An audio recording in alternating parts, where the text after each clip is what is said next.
क्रांतिवीर एकजुट होकर एक जगह अगर आप एक नए क्रांति की आगाज के लिए एकजुट हैं, तो इससे पहले मैं और कोई बात कहूं, मैं आप सबका आभार व्यक्त करता हूं, दिल की गहराई से धन्यवाद ज्ञापित करता हूं। तमाम विषयों पर बातचीत करने से पहले अपने महापुरुषों को के क्रम में दुनिया को शांति का उपदेश देने वाले महामानव महामना गौतम बुद्ध साहब, उनकी विचारधारा को और पूरी दुनिया में विस्तारित करने वाले चंद्रगुप्त गौर और महान सम्राट अशोक साहब के लिए एक बार जोरदार ताली चाहता हूं।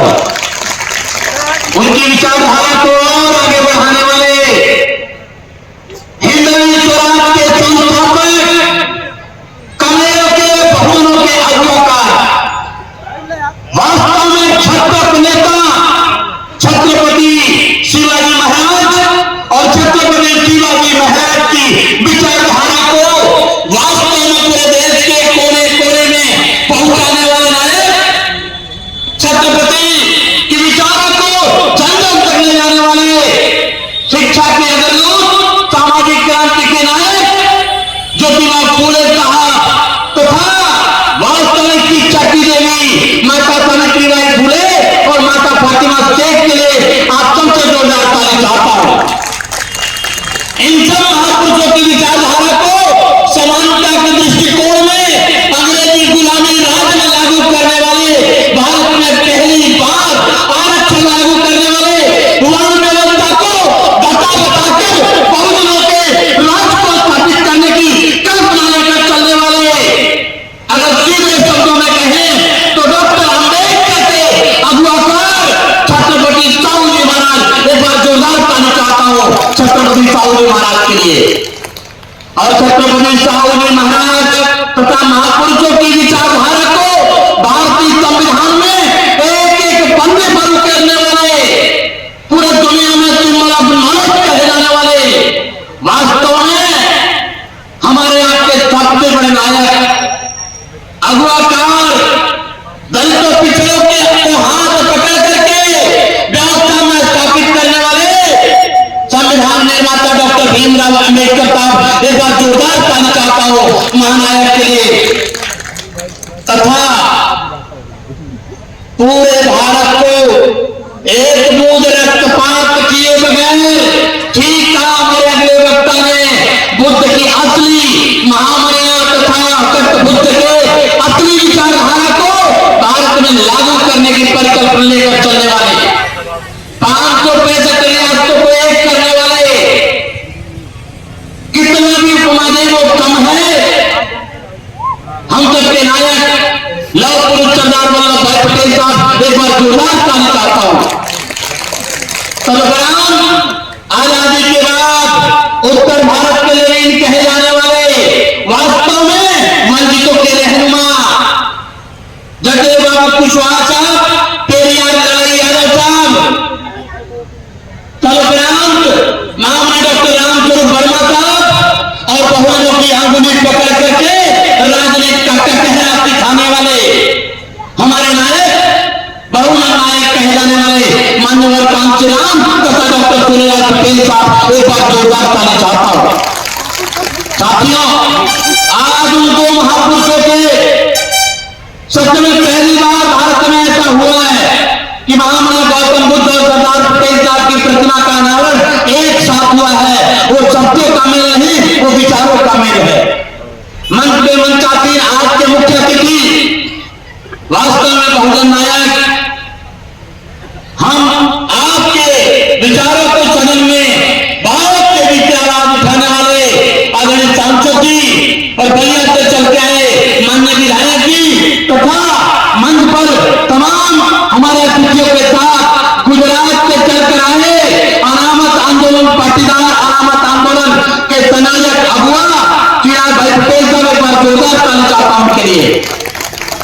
सरदार सेना के तमाम साथीगण, राष्ट्रीय कार्यकारिणी के लोग, प्रदेश कार्यकारिणी के तथा जिलाध्यक्ष और आज के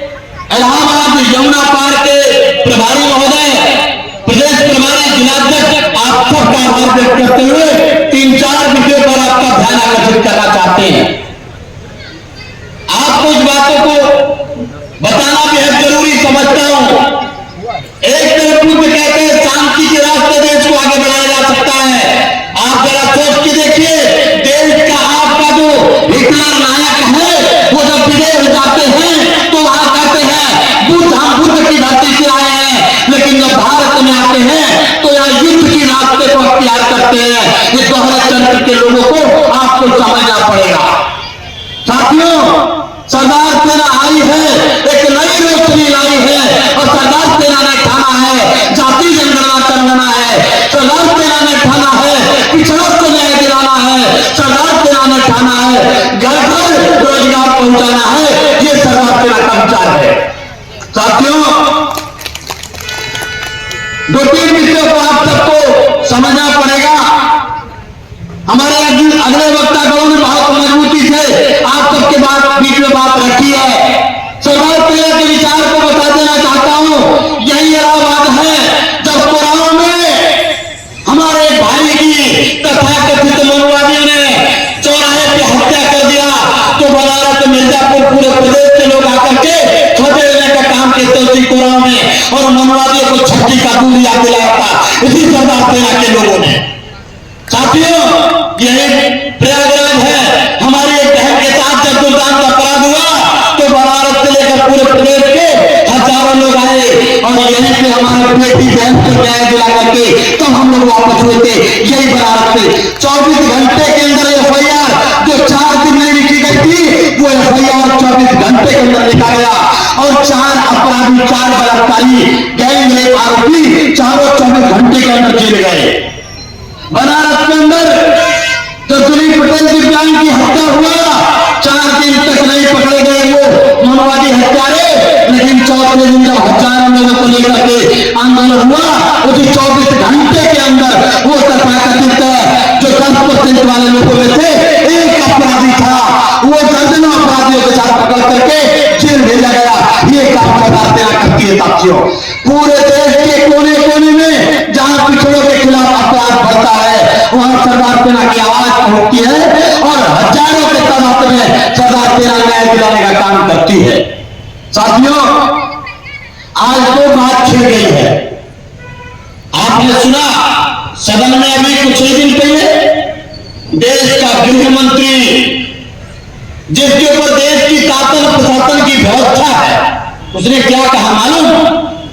हमारे उस महापुरुष जिसके बल पे वो सदन में पहुंचे हैं उनको गाली भरे लहजों में जो शब्द बोला वो मंच से हम नहीं बोल सकते। जरा सोच के देखिए, ऐसे लोग जो शासन में पड़े हुए हैं आपके जाति जनगणना के खिलाफ हैं। क्या कहा था उन लोगों ने 2013 में हमारी सरकार बना दो, हमारी सरकार में आएगी तो हम जाति जनगणना का आकार आप सबके सामने लाएंगे। पिछली सरकार ने जो आर्थिक और जाति गणना करवाया था वो गणना का पूरा रिपोर्ट 2015 में आया तो सरकार के नुमाइंदों ने प्रेस कॉन्फ्रेंस करके कहा कि 5,000 करोड़ रुपया खर्च करके जाति गणना का आंकड़ा आ गया और जो जाति गणना का आंकड़ा आना था, सोशियो इकोनॉमिकल गणना का आंकड़ा आना था वो आ गया। लेकिन तीसरे दिन फिर पीछे होती है और अमिताभ राजनाथ कहते हैं कि अगर ये जाति गणना जब जाहिर कर दिया जाएगा तो इस देश में क्रांति हो जाएगी, देश भक्त हो जाएगा। और मैं पूछना चाहता हूं, जब 69 शिक्षक भर्ती में 27% पिछड़ों के आरक्षण के बजाय पिछड़ों को 3% मिला, 22% SC/ST के आरक्षण के बजाय उनको 16% मिला, करीब 20,000 से ज्यादा पिछड़ों दलितों के टीचर का जो पद था वो समलों के खाते में डाल दिया गया। अगले लोगों को आपके बच्चों के जगह पर के भर्ती कर दिया गया, आपके बच्चों का रिजल्ट छीन लिया गया, आपके बच्चे आंदोलन कर रहे हैं, जेल जा रहे हैं। तब इनको ये समझ नहीं आया कि इस देश में क्या हो रहा है। साथियों, मैं कहना चाहता हूं, अभी आपके अखबार में मैं एक सूचना देखा हूं, इस देश का एक पुजारी कहता है आरक्षण पर बात चल रही है क्या? मैं पूछना चाहता हूं, वर्गवादी आरक्षण चलना चाहिए कि वर्गवादी? आपसे पूछना चाहता हूं, बताइए, जाति आधारित आरक्षण चलना चाहिए कि नहीं चलना चाहिए? जो से बोले हाथ मिला के बोलिए जाति आधारित आरक्षण चलना चाहिए कि नहीं चलना चाहिए। लेकिन तथाकथित सनातनी लोगों ने कहा कि सनातन और वर्ण व्यवस्था आधारित आरक्षण चलना चाहिए।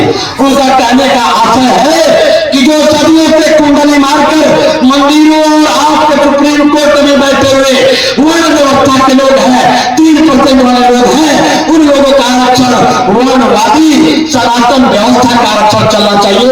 ये दैनिक भास्कर का रिपोर्ट है, ये दैनिक भास्कर का न्यूज आया है। मैं पूछना चाहता हूं आपसे, हमारे बाबा साहब डॉक्टर भीमराव अम्बेडकर सरदार पटेल समेत जिन आरक्षण व्यवस्था को उन्होंने लागू किया, वो जाति वर्ण आधारित व्यवस्था का आरक्षण, उस आरक्षण को समाप्त करके आपका अधिकार छीनकर 3% लोगों के संपादिका में आपको ढुकाना चाहते हैं। ऐसा विरोध होना चाहिए कि नहीं होना चाहिए? जोर से बोलिए, होना चाहिए कि नहीं होना चाहिए? होना चाहिए कि नहीं होना चाहिए?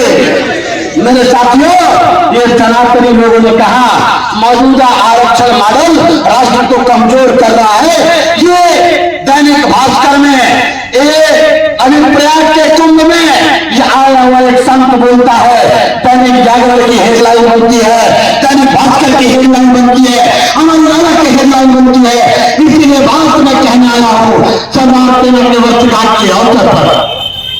मेरे साथियों, अरुण गैरिया कुर्मी को धोनी पाती, दलित मुसलमान सरकार बिंद पाती, जो 6,743 जातियों में बटे हुए पिछड़े दलितों के लोगों, याद रखना, अगर आज ये वर्ण व्यवस्था हिंदू राष्ट्र जो लागू करना चाहते हैं, अगर इनका हुआ तो आने वाले दिनों में हमारे घरों में से हमारे बहन बेटियों के साथ वो अपराध होगा जो आप सहन नहीं कर पाओगे। इसलिए आज कसम खाना होगा, आपको आज कसम खाना होगा, चाहे आपको खुरपी उठाना पड़े, हथुआ उठाना पड़े, कुदाल उठाना पड़े, फावड़ा उठाना पड़े, आपका अपना खेती का हथियार उठा लेना पड़े, लेकिन अपने आरक्षण और अपने जातिगत व्यवस्था को बचा लेना। नहीं तो ये 3% के लोग आपको गुलाम बनाना चाहते हैं, इनको नहीं होने देंगे। प्यारे साथियों, आप इस बातों के साथ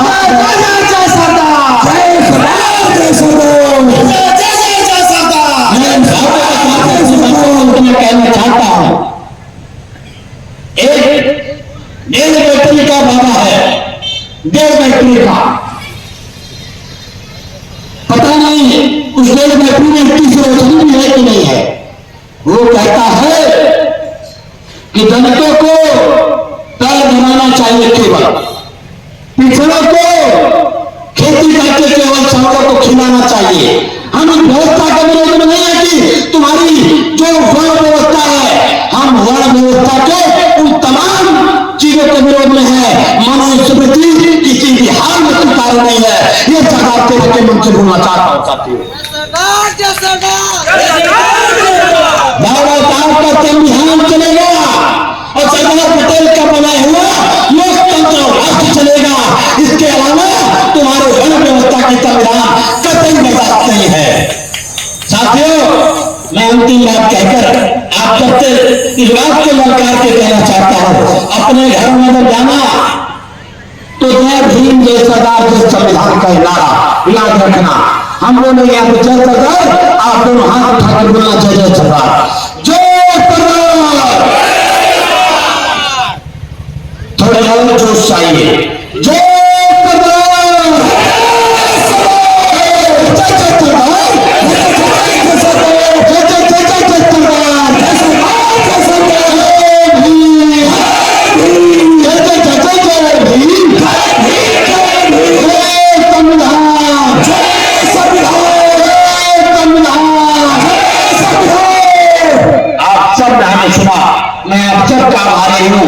लेकिन इस बात को कहकर कि याद रखना, जो आज संविधान बचा है उस संविधान को बचा लेना। जो आरक्षण आपका बचा है उसको आपके वर्ग के आबादी के आधार पर, अगर हमारी आबादी 65% है पिछड़ों का तो 65% चाहिए, और हमारे दलितों पिछड़ों के कुल मिला के 90% आबादी है, 90% आरक्षण है तो 90% चाहिए। जो आंदोलन हमारे जगदेव बाबू कुशवाहा, पेरियालाल यादव और माननीय कांति अनुसार डॉक्टर सुरेंद्र पटेल और सरदार पटेल, डॉक्टर अम्बेडकर ने शुरू किया था, उसी आंदोलन को आगे बढ़ाएंगे। जय जय जय जय जय सरदार।